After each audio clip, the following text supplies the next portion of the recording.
Hey, I'm waiting for Nancy, the rug curator, to jump on. We're going to be talking about custom rugs today.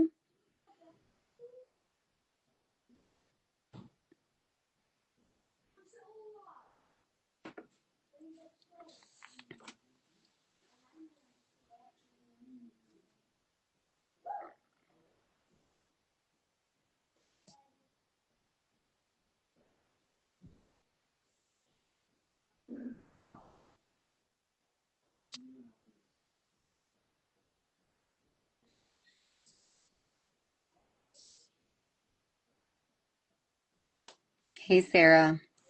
We are going to be talking about how to make custom rugs today with Nancy, the rug curator. So I'm just waiting for her to join. We'll be on for about, oh, so she's unable to join. Interesting. Let me try this again. We'll be on for about 30 minutes or so. So not too long. Okay. Hey Alex, we're going to be talking about custom rugs today. Here is Nancy. Hello, everybody. Hello, Lee. Hi, why are we sideways? Why am I? I don't know. Maybe I'll move Let my me. phone this way. Yeah, okay, yeah, I think so. That's great. Okay, good. Thanks for joining. If you're just coming on, we're going to be talking about creating custom rugs with the rug creator, Nancy Solomon, from start to Yes. finish. Yes. So great to get some insights also just from your side of the universe. So I'm looking forward to hearing that. And I guess a good place to start always is at the beginning. So it would be kind of I guess interesting to start there and talk about the first outreach, how we got to know each other, and what it was that sparked your interest as a designer to have a resource like the rug curator, and what you were interested in achieving. Yeah. So I'm Lee Waters. I own Lee Waters Design in Midlothian, Virginia. We're just south of Richmond, and we have been in business since 2018, and we do both full service interior design and also consultation services. So with our full service clients, we procure items on their behalf. And so we're always looking for those full service projects and clients. We are always looking for stuff that is unique. It's a long runway with a project from meeting the client, signing the agreement, creating the design, getting the design implemented, and then photographing the design. Is that you don't want to get to the end of the project and have stuff that looks like what everybody else is using. And, the clients are they're investing a lot in this transformation of their home. And so they don't want what everybody else has either. If you want what everybody else has, you know, yes, there's still a benefit to hiring a designer, but it's different than if you're hiring them to give you a space that really reflects yourself. So I found you and I was looking for, rugs that nobody else had and a way to make changes and tweaks um, to a design or be it with colors or just coming up with a design from scratch that I could have an idea and it could be implemented. So that's how I found you. That's what attracted me. Okay, so I remember when we had first spoken, we were talking about rug curation and the fact that a lot of what I do is kind of the groundwork behind the scenes.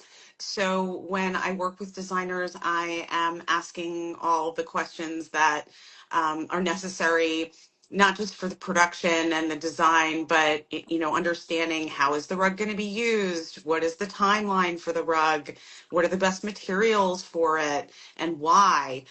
So kind of laying the specs and the groundwork for that, and then taking a look at your design direction and taking a look at your mood boards and what's going on with the aesthetic and what's happening in that space, and just really kind of digging deeper versus just going to a rug wholesale source and just doing all of this work on your own, and then not ultimately coming up with that unique piece or whatever it is that's going to speak to what you're trying to create.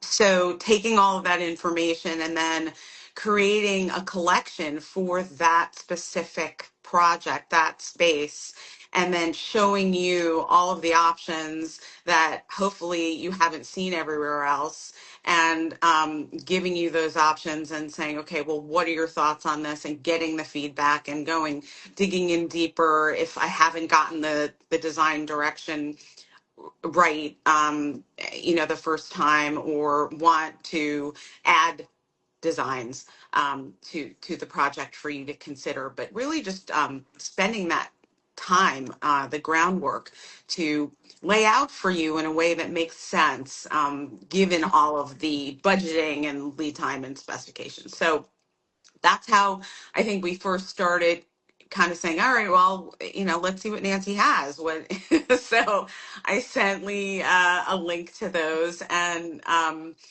we just got in alignment very quickly, I feel, about what Lee was trying to convey in the space, and how incredibly unique and what a beautiful opportunity it was for her to be able to select something that is unique. Because a lot of clients, and I'm sure Lee can speak more to this, are not, they want what everybody else has. Like, they're afraid of color, or they're afraid of a new pattern that they haven't seen before.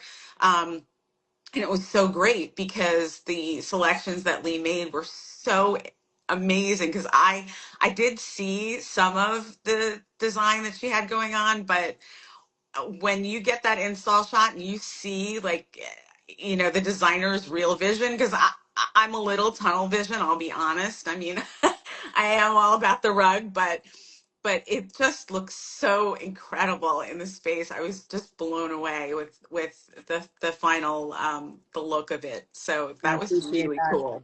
Yeah, I appreciate that. I'm excited to get those professional photos done and up on the website in the new year, because yeah, it really did turn out so well. And it it's just because of people's expectations on timeline and everything, not every single thing in a room can be the star, right? But I think a lot of times people think about, okay, what's at eye level? And I agree, like, you want a star at the eye level, you want a star on the ceiling, and I think you want a star under your feet too. It's kind of like you're looking up, you're also feeling below, like down on the ground, and you want to be able, when you feel something great, to look down. Even through shoes, you can like feel a good quality rug, and you'll look down and be like, oh, that's cool. And so I think, yeah, your upholstery, your rug, and your lighting. Like, if I had things to really, or three aspects of a room to really put your money into, it would be those three, because you're sitting on one and it's right at eye level, and then once you're sitting, you're glancing up, looking at the lighting, and you're also looking down and seeing what your feet are like. It's an unexpected place to look and notice the floor, and to have a beautiful rug there is just so great. And yeah, sometimes the clients start off a little apprehensive of being too different, but then we just always kind of bring it back to, well, you don't need me to be the same. You can just go into a shop and they'll help you for free, and you did hire me to reflect you, and there's no other you. So let's lean into who you are, and let's reflect that. And so the rug, the lighting, the upholstery, those are all places we can do that. But the rug is the one that you can really customize in a way, without such crazy lead times. Obviously, all custom products aren't ready in a shop right now. They do take time. They're made by artisans, but the process with you is actually quite quick and efficient, I would say, to getting something customized. And then, of course, you just have the normal rug lead time that even you have on a non-custom rug, right? Like, just a good quality rug takes time. And so I felt like it wasn't difficult at all to customize these rugs with you. and then have them be made, because again, the customization process was easy and it was efficient. And then at the end of the project, like, I feel like I've hit a home run because I have something that nobody else has for the client. The client feels like they've hit the home run because they see themselves in the space. And so it's just kind of home runs for everyone. It is Wow, really which a good is process. yeah, well, that's amazing to learn and hear, and so glad that that's what I'm delivering because that's the intent. And I think that, I'm also here as a cheerleader. So I'm not here to say no. I'm here to say, okay, I hear what you're sharing with me, and what can I do to provide the best service for that specific charge? So Yep. it's not, I've been in this business for 8 years, and it's a lot of no. And this is a unique project, and it's really kind of creating something. It's an art. So I'm looking for ways to say yes, but in the right way. Right. So if someone's telling me, my client loves silk, um, but it's going in a place where there's high traffic and there's going to be food, I'm going, okay, well, how can I meet that specification? Well, there's shiny nylon. That's a pretty good way to go. Right. So let's be smart about the design. It's not only, oh, this is beautiful and what I love, but how can we deliver that in a way that's going to make sense for you and for your client? Yeah. No, and I really appreciated that because that was one of my like every firm or designer has their kind of, what's the word? Like their process where even though each client is different and the look is going to be different, like I just have things like I don't want more than 30% viscose in a fabric, and I really don't want more than that, like 20% in a rug. And so there was a design that I had been drawn to, and part of my customization on that was like, well, we would like it in all wool, and so then price it for all wool because I would like to have, I just believe in the power of wool. I think it's the best natural performance fiber. I And then, agree. yeah, yeah. And then nylon, in my opinion, the best synthetic performance fiber. And so it's, I was able to say, okay, like here are my kind of things. Can you do that? And you said, yes, we can. And I did feel like throughout the process, because now we're on project two. So this will be our fourth rug, I guess, that we're working on right now. Because yeah, we did three in the first, and now we're doing a fourth in the second. And project, excuse me. And yeah, I just felt like the whole time there's been some back and forth, and you're always like, yes, or yes, and how about this? And yes, this is going to look awesome. And it's just really nice because I feel like as a designer, I hear no all the time, or I'm telling people no, right? And so it's Yeah. really nice sometimes just to have someone say yes because it's, we Well, get a lot of no's. I've been in this yes mindset ever since I had kids. Yeah, Because they'll ask questions like you're on the highway and they're like, okay, well, I'd really like some French fries, and you're like, okay, well, yes, you can have those fries as soon as we can find a place. You see where we are, yeah, yeah. and then of course by the time you can find a place, like they've forgotten about it, and we're moving on. But you know what I mean? Like Yeah, it's just like yes, and let's figure that out. It's a lot yeah, of problem solving and being smart about design, yeah, and having somebody who has the knowledge to back it up, and has the production that's going to say, hey, I hear that this is what you want, but this isn't going to work this way. yeah, And I'm going, okay, well, great. Let's find a way to do it that makes sense. Not just accept the no, but like let's push through it and really find. yeah. No, I love that. Why don't we share a little bit about what the process looks like? Because I've alluded to it, you've alluded to it, but from I'll say, like what I recall, the first step on our most recent project was I just reached out to you. I said, here are, here's an inspiration photo. I don't remember if we'd done sketches yet or just kind of described some stuff. I was like, but this is how we want to change it. can you give us some sort of estimate on pricing for this? And so you did, and then the client wanted it changed a little bit, so we did some hand sketches and we sent those to you, and the pricing stayed the same because the dimensions weren't changing. We were in full agreement, I believe, on the colors already. So you went ahead and sent out the yarns to us to just approve. And when we say yarns, just like a few yarns of each color. And it's labeled with a number so that when you look at the CAD, you know exactly like which color is placed where based on those thread numbers.